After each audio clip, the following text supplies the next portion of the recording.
He's a registered sex offender, but his attorney says he shouldn't have to move. 10 TV News reporter Kevin Landers is live in Upper Arlington with why. Kevin.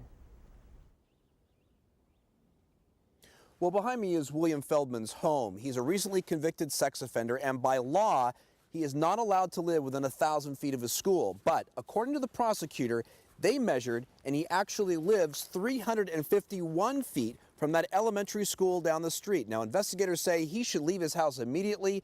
His attorney says he may not have to. 67-year-old William Feldman has lived at this Lion Drive address for more than 2 decades. His neighbors say they didn't know much about he and his wife until rumors began to spread across the neighborhood. I see them walking to the library all the time, so you think, it's somebody that's not doing stuff like that. That stuff, investigators say, was child pornography. Feldman pled guilty last month to 1 count of pandering sexual-oriented material involving a minor. We went to his house for comment, but no one answered the door.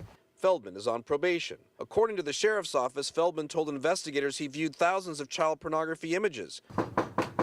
10 TV was there when a member of the court came to Feldman's house with an order to vacate the premises immediately. They're not forced to sell the property.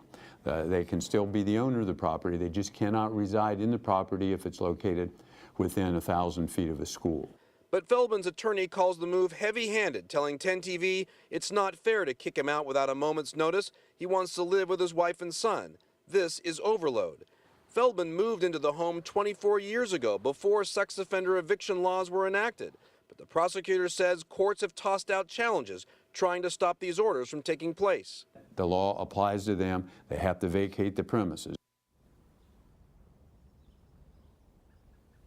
Now, the prosecutor says he sends out about 100 of these eviction notices a year and says very rarely do people challenge them. You can read the letter that prosecutors sent to Mr. Feldman on part of my web extra page. Just go to 10tv.com. Reporting live in Upper Arlington, Kevin Landers, 10 TV News.